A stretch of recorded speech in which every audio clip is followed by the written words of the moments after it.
जी महाराज गंगोत्री से गंगा जल भर के रामेश्वरम पैदल पैदल जा रहे थे। महीनों तक चलते चलते चलते जब रामेश्वरम पहुंचे तो प्रसन्न हो गए रामेश्वरम का गौपुरम देख करके, शिखर देख करके। मन में विचार उठने लगा कि भैया आज तो हमारा जीवन धन्य हो गया, इतने महीनों की तपस्या आज पूर्ण हो गई हमारी।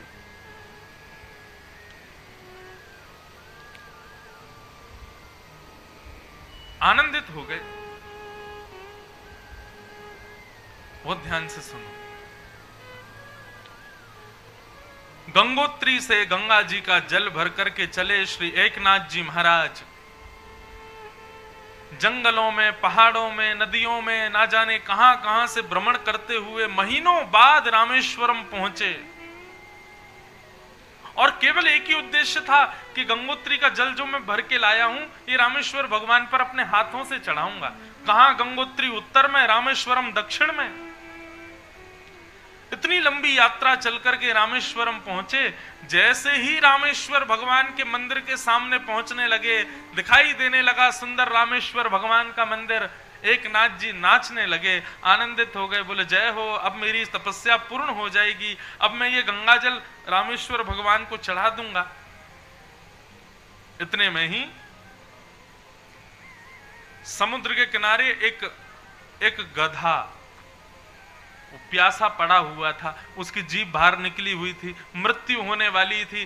प्यास से व्याकुल गधा बिल्कुल तड़प रहा था।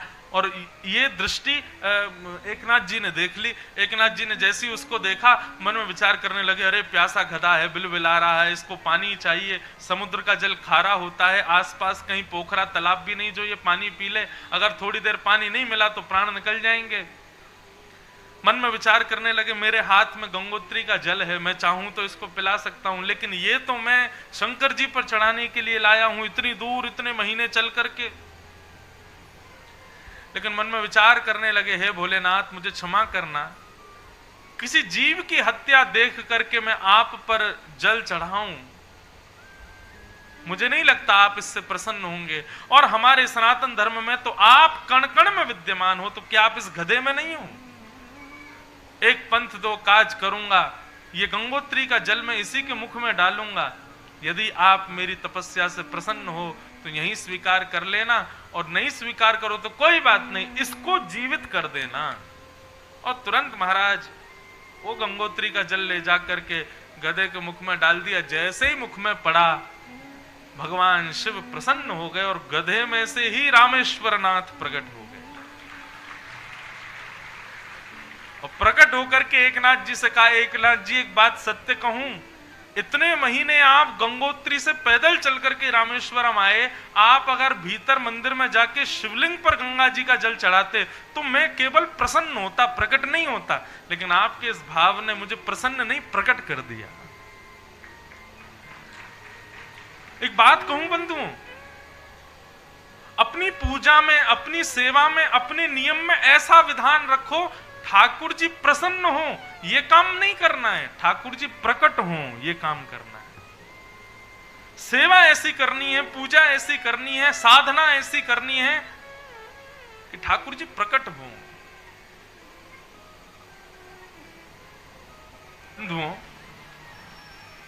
नरक क्या है? नरक एक प्रकार से वॉशिंग मशीन है। हम सबके घर में वॉशिंग मशीन होती है, कपड़े जहां धोए जाते हैं। इसी प्रकार नरक जो है ये वॉशिंग मशीन है। किसकी वॉशिंग मशीन है? किसकी वॉशिंग होती है? जैसे वॉशिंग मशीन में कपड़ों की धुनाई होती है, कपड़ों की धुलाई होती है, ऐसे ही नरक में मानवों की धुनाई और धुलाई होती है। हम जितने पाप करके जाते हैं, जितने दुष्कृत्य करके जाते हैं, उन सब की धुनाई धुलाई होती है नरक के अंदर। तो नरक कोई बुरी जगह नहीं है, नरक बढ़िया जगह है, लेकिन नरक जाना बुरी बात है। नरक जाना नहीं चाहिए। अच्छा, अब आपको बता देते हैं कि नरक कौन जाता है और कौन नहीं जाता। यहां पर कुछ लक्षण बताए गए हैं। ये लक्षण जिस व्यक्ति के अंदर दिखाई पड़ जाएं, समझना वो नरक जाने वाला है। कौन कौन से लक्षण हैं, गिनती कीजिएगा। कि अत्यंत कोप, कटुकाच वाणी, दरिद्रतां च स्वजनेषु वैरम्, नीच प्रसंग कुलहीन सेवा, चिन्हानि देहे नरकं गतानाम्। नरक जाने वालों के चिन्ह कौन कौन से होते हैं, लक्षण क्या होते हैं? तो पहला लक्षण नरक जाने वाले व्यक्ति का है अत्यंत कोप, भयंकर गुस्सा। यदि किसी व्यक्ति को बहुत गुस्सा आता है, भयंकर क्रोध आता है। अच्छा, भयंकर क्रोध किसको कहते हैं? जिस क्रोध में आकर के वो तोड़ फोड़ मचाने लग जाता है और महाराज किसी की सुनता नहीं है, कितने भी बड़े से बड़े निर्णय ले लेता है क्रोध में भर करके। ऐसा व्यक्ति जो भयंकर क्रोध करता है, निश्चित है कि उसको नरक जाना पड़ेगा। अत्यंत कोप, पहली बात, बहुत ध्यान से सुनिएगा। यदि आप लोगों के अंदर इनमें से एक भी गुण है तो कृपया कर उसको सुधार लीजिए, और या फिर आप में नहीं है लेकिन आपके किसी परिचित में ये गुण है तो उसको बता देना, भैया तेरा जो है रजिस्ट्रेशन हो चुका है नरक में, कृपया करके अपना रजिस्ट्रेशन कटवा ले वहां से। और ये ऐसा और है कि यहां पर महाराज रजिस्ट्रेशन हो गया तो फिर आप ना भी चाहोगे तो भी आपको वहां पर एज अ गेस्ट पहुंचना पड़ेगा। तो कहीं आप नरक के मुख्य अतिथि तो नहीं हो, इसलिए ध्यान से सुनो। पहला गुण भयंकर गुस्सा। नरक जाने वालों का दूसरा दुर्गुण कटुकाच वाणी, कड़वी वाणी। जो मीठा नहीं बोलते, जब बोलते हैं तो गंदा बोलते हैं, दूषित बोलते हैं। अच्छा, इस पर मैंने थोड़ा विचार किया कि ये कौन से लोग होते हैं जो बात बात पर गाली दे के बोलते हैं। ऐसे लोग नरक जाने वाले हैं। कई लोग होते हैं, उनकी आदत होती है बात बात पर गाली दे के बोलने की। हंसी की बात करेंगे उसमें भी गाली दे के बोलते हैं। ऐसे लोग समझ लेना नरक जाने वाले हैं। और या फिर जो कड़वा बोलते हैं, मतलब ऐसा बोलते हैं कि सामने वाले को, अब कई लोग होते हैं वो बोलते हैं हम तो जो होता है मुंह पे बोल देते हैं।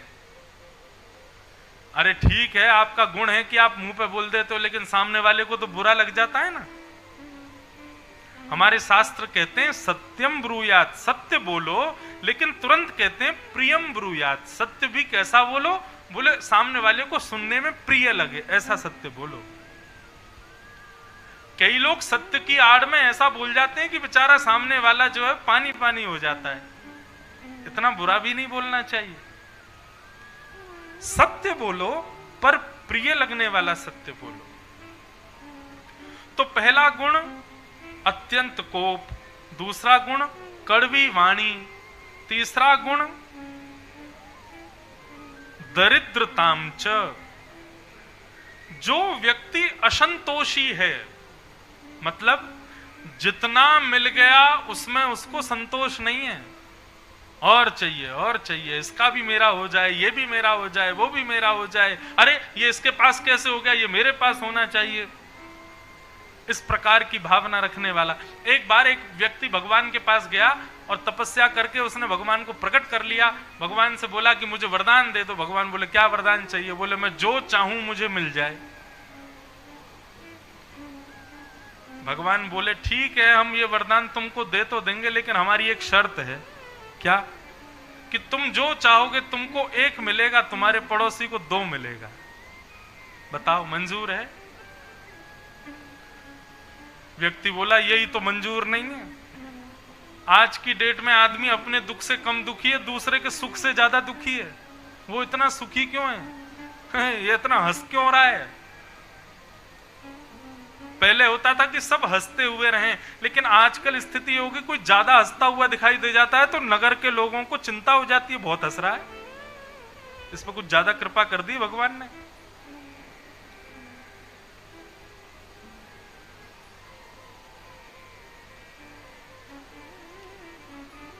दरिद्रतामच, पहला लक्षण भयंकर गुस्सा, दूसरा लक्षण कड़वी वाणी और तीसरा लक्षण असंतोष। जिसको मन में कभी संतोष नहीं होता ऐसा व्यक्ति भी नरक जाता है। चौथा लक्षण बताया गया स्वजनेषु वैरम। चौथा लक्षण क्या है नरक जाने वालों का? अपने ही माता, अपने ही पिता, अपने ही भाई, अपनी ही बहन, अपने ही भाई बंधुओं से बैर करने वाला, अपने ही परिवार से बैर करने वाला। अब इसमें एक बात आती है, कई बार लोग मेरे पास आते हैं, वो कहते हैं महाराज जी हम तो अपने परिवार वालों से बैर नहीं करते, लेकिन परिवार वाले हमको प्रेम नहीं करते, हमको देखना नहीं चाहते, तो हम क्या करें?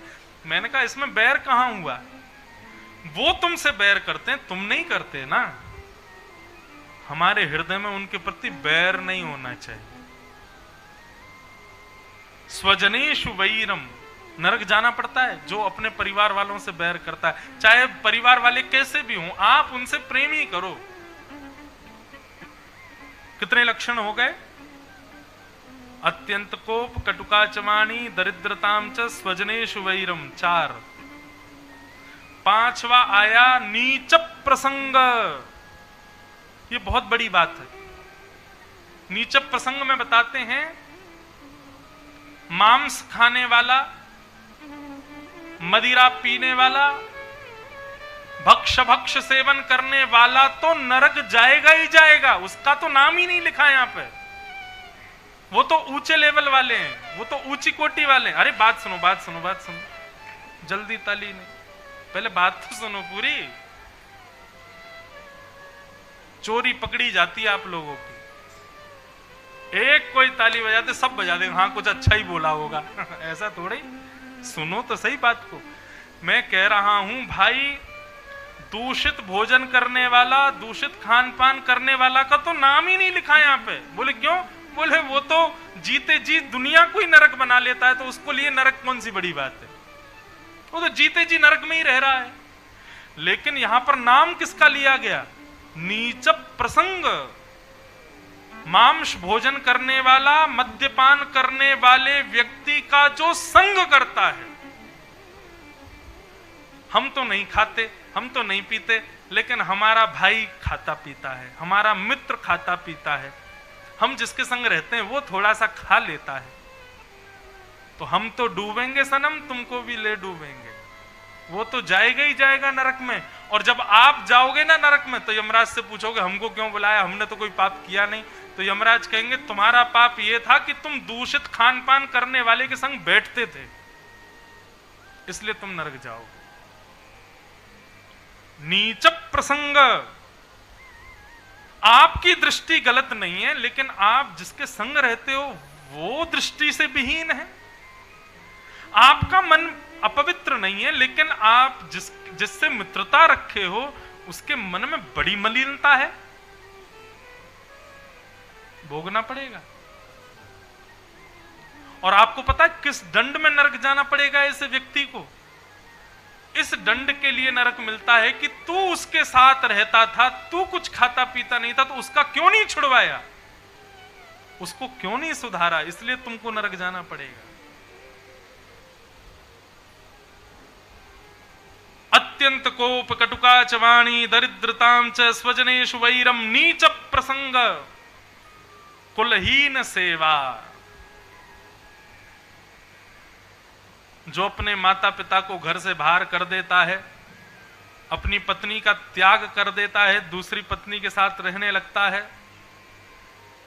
इस प्रकार के अपने घर में कलह मचा करके दूषित कर देता है पूरे परिवार को, ऐसे व्यक्ति का भी जो संग करते हैं उनको भी नरक जाना पड़ता है। तो ये 6 गुण बताए गए हैं, 6 दुर्गुण बताए गए हैं नरक जाने वालों के, इनको याद रखो। भयंकर गुस्सा, कड़वी वाणी, असंतोष, माता पिता भाई बंधुओं से बैर, दूषित खान पान आदि दूषित मलिन बुद्धि वाले का संग, और घर परिवार में कलेश करने वाले का संग, ये 6 स्थिति जिनकी होती है उनको नरक जाना पड़ता है। अब ये तो हुई नरक जाने वालों की बात। अब नरक कौन नहीं जाता है उसके बारे में सुनो। स्वयं यमराज कह रहे हैं अजामिलोपाख्यान में कि जिह्वा न वक्ति भगवत गुण नाम धेयम् चेतश्च न स्मरति चरणारविन्दम् कृष्णाय नो नमति यत्सिरये कदापि तानान्यध्वमसतो कृत विष्णु कृत्यान्। जिह्वा न वक्ति भगवत गुणनाम धेयम्, जिसकी जीव भगवान का गुणानवाद गाती है, दिन में एक बार तो भगवान का नाम गाती है, जिसका चित्त पूरे दिन में एक बार तो भगवान को याद करता है, जिसका सर पूरे दिन में एक बार तो ठाकुर जी के सामने झुकता है, ऐसी 3 क्रियाएं रोज करने वाला व्यक्ति कभी नरक नहीं जाता। स्वयं यमराज कहते हैं भैया, जो दिन भर में भगवान का नाम नहीं लेता हो, जो दिन भर में भगवान को प्रणाम नहीं करता हो, जो दिन भर में नेत्र बंद करके भगवान को, वृंदावन को, श्री कृष्ण को, श्री राधा कुंज बिहारी लाल को स्मरण ना करता हो, ऐसे व्यक्ति को नरक लेके आना। तो इसका मतलब ये हो गया, इस कथा पंडाल में जितने लोग बैठे मेरे सहित हम सब नरक से तो बच गए। हम नरक तो नहीं जाएंगे, इस बात का ये तो प्रमाण हो गया। क्यों? हम ठाकुर जी का नाम भी गा रहे हैं, हम ठाकुर जी को प्रणाम भी कर रहे हैं, और हम ठाकुर जी के सामने सर भी झुका रहे हैं। तीनों काम हम वो कर रहे हैं जिससे नरक जाने से बचते हैं। इसलिए अपने लिए ताली बजा लो। अब ये मौके की बात थी, यहां आप चूक रहे थे इसलिए मैं नहीं बता दिया, ताली बजा लो।